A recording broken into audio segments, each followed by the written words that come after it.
Huyupan Cave pala, hindi pa yan. Side trip, Albay Loop. Huyup-Huyupan Cave. Huyup-Huyupan is ihip ng hangin. Yun yung ibig sabihin niyan. So, Bicol dialect and Visayan dialect is the same. East Mirayan kasi kami. So, may ibang term dyan sa taas. Hayop. Dun sa north, ay sa Sor. Sa Legazpi City, hayop. Pero sa amin, dito sa pababa na, huyup. So, yun. Oh. So, yun. Pasok tayo sa loob.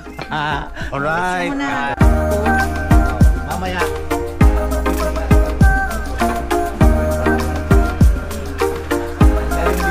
Pagpasok mo, labas agad eh. Again, ito yung main entrance or grand entrance. Ang kuweba may 4 na opening. So yung hangin na yan is tumatagos siya mula dun sa second, sa third, and sa fourth. So depende sa weather kung amihan na siya or habagat na siya. Basta may hangin, may breeze, may coldness, yun, mapipil nyo siya. So sorry, hindi ko alam yung brandong aircon. Malamig siya, natural aircon lang siya. Baka Samsung. Yan, pwede. Higher. Tapos, yung kuweba contains of 3 levels. So 3-story cave ito. Right now, focus tayo sa second level lang. So yung underground cave is take 11 hours to explore. Yung second level took only 30 minutes minimum, but most of the time is 45 minutes. Ganon siya kahaba or kaikli, ba? Ganon. Yung third level cave, close na siya since yung kuweba ay napaka-narrow na may space pa naman siya na for 5 person, I think, pwede doon. Pero since mataas siya, hindi na natin akyatin. So focus, second level lang. Ngayon, brief history ng cave. Alam nyo ba na itong kuweba na ito ay subterranean cave? Ibig sabihin, submerged under seawater. Tapos, time passing by, million years ago, umaangat siya since nasa Bicol region ay may mga active volcanoes. So, isang rason yun, gumagalaw yung mga tectonic plates. More on earthquakes na nangyari, gumagalaw yung tectonic plates. Na-reach niya yung level na almost 110 meters above sea level ngayon. Nagtataka yung iba, saan ba yung dagat dito? Legazpi City, napakalayo. 25 to 30 kilometers yun. Yung doon sa Maydonsol, almost 40 kilometers. Yun yung dagat. Ngayon, pero dati, ito ay submerged. So later on, yung mga ebidensya nung seawater, makikita nyo yan. Maging observant lang kayo kasi yung mga rock sediments sa palibot ng cave, para siyang coral reef, bahura, di ba? Yung mga corals. Tapos, sa loob ng kuweba, may water lines or sea level. So, linya ng tubig ay kasamang umangat, na-expose siya, makikita nyo. So, mamaya yon. So, ngayon, dako tayo sa second opening. First is main entrance, second is Fatman Squeeze. So pag tinagalog yun, daanan ng mga sexy. Kasi yung fat doon mag-squeeze. Ganun yun. Pero, don't worry. Passable yan, passable. Kasi si Ma'am Jessica Soho, nung na-feature na to, nakalabas naman siya doon. So gawin natin motivation siya. Okay. Paglabas natin ng second, aakyat tayo ng third. Sa third opening, that is the largest opening since may mga upuan din doon. Resting area yon kasi umahon tayo, nakapagod. So may pahingahan doon. Tapos habang nagpapahinga, may ikikwento ako sa inyo mamaya. Actually, libingan nyo nung araw, burial ground or cemetery by the early cavemans nung panahon. So nung lumutang ito, habitat siya ng early cavemans, burial ground nila yon. So may mga fossils and artifacts na makikita doon. Later on makita nyo yun. Pagpasok natin ng cave, a while ago nabanggit ni tito ko na yung kuweba ginamit na diskuhan. Talagang may disco hall doon, may pavement doon na man-made. Kasi noong 1972, official itong naging tourist spot 1972. So martial law time. Inabot pa natin yun? Hindi na.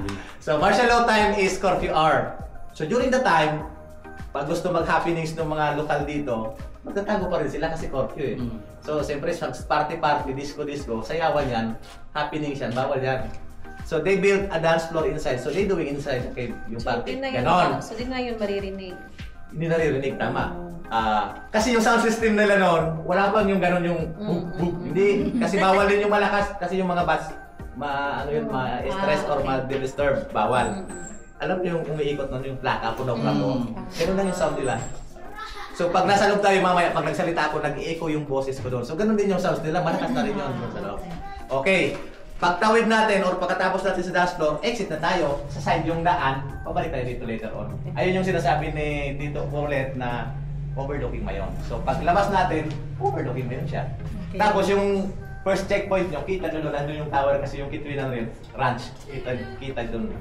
Alam nyo ba na yung ranch ay Japanese camp yung nasa kabila? Oh. Nung panahon ng gera, taguan to ng mga Filipino fighters. Alam niyo yung mga guerrillas noon, o yung mga Hawk, Balahap. Hideout nila to. So, remember, hideout lang, taguan lang. So, hindi to na-discover ng mga Hapon nung nagtatago dito yung mga, yung mga guerrilla. Pero yung mga Pilipino, alam nila may kampo yung Hapon doon. So, safe pa rin sila kasi nasa 15 kilometers lang. Tapos, during the time na naging officially open to sa public, may martial law na may event sila, magda-dancing hall sila, ay nagda-dance sila sa loob. Nag-evacuate din sila kasi 70, 80 may mga calamity dito noon eh. Bagyong Sisang, malakas yun, 87. Evacuation center. So alam niyo ba na yung loob ng kuweba, walang butas yung ceiling niyan. Kaya yung hangin, yung ulan, tsaka yung hangin dito is normal. Tapos yung lava flow naman, malayo na to, so mountainous na siya, hindi na ako dito. Ashfall, safe din, hindi na pumapasok. Yun. Tapos, nabanggit ko yung guerrillas, ito yung daanan ha. Hindi yung apat na opening sa baba, hindi yan dinaanan noon kasi alam nyo ba na yan ay natatakpan ng mga bato, puno at mga lupa pa noon. So, in-excavate na lang siya nung naging ginawang tourist spot, in-excavate na siya. So, nilakihan na yung opening. So, ito yung original na butas niyan. Kaya hindi talaga makikita ng Hapon yun eh. Ito yung daanan nila, ito yung passageway nila yun. Ayan. Ang signs. Ito, ang tawag dito, stalactite. Yes. Stalagmite. Tapos, may tubig sa dulo na pumapatak. O may mga mineral content sila na tinatawag na calcium carbonate or yung calcite. Yung tubig na yan, pag pumatak yan, nagiging solid siya. So, science pa rin. Yung liquid, naging solid. Tapos, ito pala ay tumutubo ng 1 pulgada kada isang dangtang. So, 1 inch per century yung growth nung stalagmite. Dahil dito sa... Yan.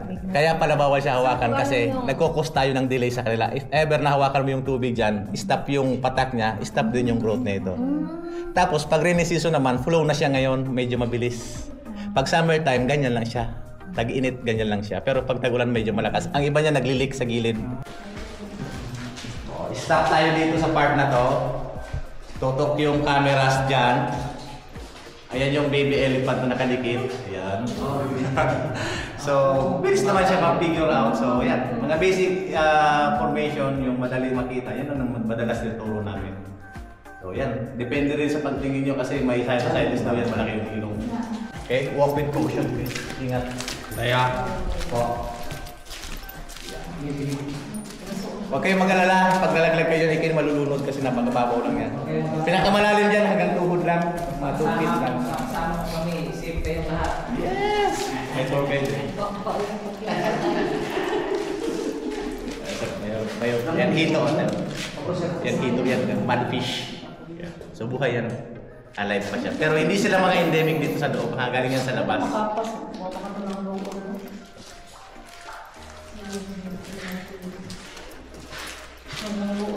Since nandito tayo sa pangalawang step, tingin kayo dyan sa harap, sa kanan, harap kanan.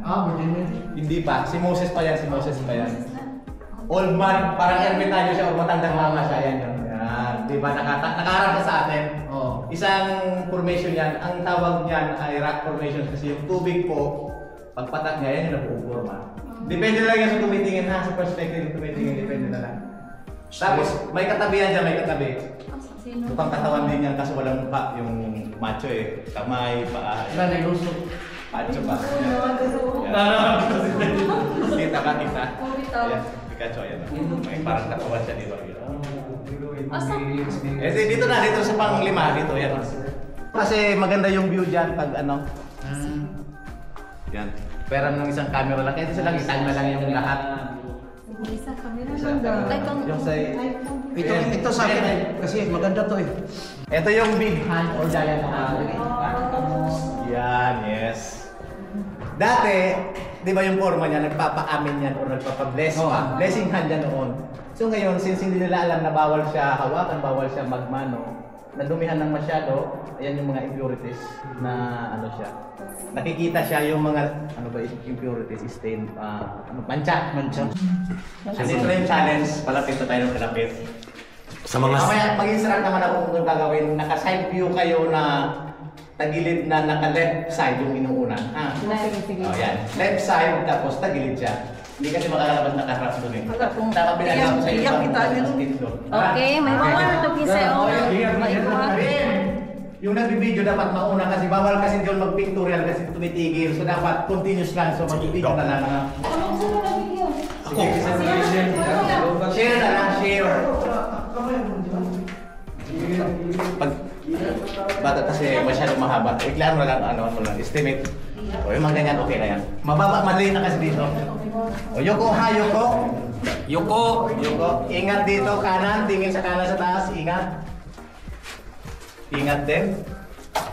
Hintayin natin lahat para at least sama-sama tayo paglabas. Yan. Lumilit na lang lumilit dito. Ito na yon, challenge na to. Okay? Oh, yan. Eto, hindi pa, relax. I-relax mo kayo. Don't panic. Again, passable to passable. Kung wala kang phobia, hindi ka magne-negative take dito. Dapat positive ka. So, yung goal mo nasa labas, pupuntahan mo talaga yon. Kasi pag nag-stuck ka dito, mag-isa ka na. Kung halimbawa wala kang kasama, mag-isa ka mabalik ko. yan ko yan. Malapit na ito. 6 na steps, nasa labas na tayo. Okay. Huwag nung umapak dito, baka madulas. Tapos may stalactite sa taas. Yuko, okay? Engineer niyo, pagod na. Engineer mo. Okay, brother, ikaw, yan. Tara. Oh, yung flashlight nyo sa cellphone, kayo yung gamitin yan, if ever, ano? Naka-side view ako, left side yung inuna ko, ito yun. Yan, ganyan. Tapos, bababa kayo kasi mababa yung ano, huwag agad pag labas, huwag agad tatayo. Yan. Bigyan mo sila. BM yan. Steady ka din, mag-video sa kanila. Yan, maganda. Yan. Haliwa, basta passable yan. Yan, maganda. Yan. Haliwa, basta passable yan. Nakakalabas lahat dyan. Nakakalabas lahat dyan.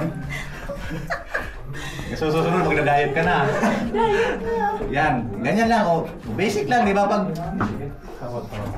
Longdoors, di masod, longdoors. Kaya yan, huwag ka lang magpanik. Labas yan, makakalabas ka dyan.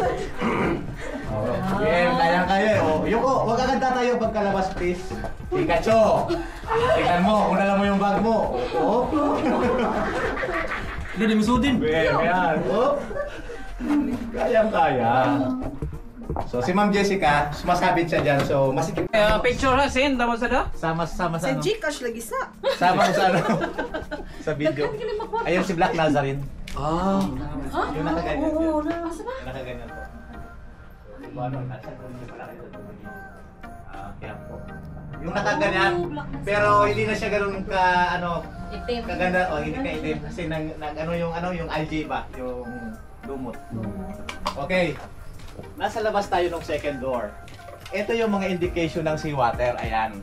Pansin mo yung bato. Yeah. Di ba para siyang natuyo na corals or yung ano, matalim kasi siya, yung may mga butas-butas siya. Pero ano mga Thank you. Let's go.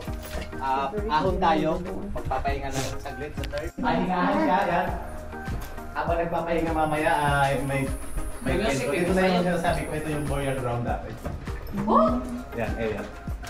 Dali para mo rin. Tayo, Ed.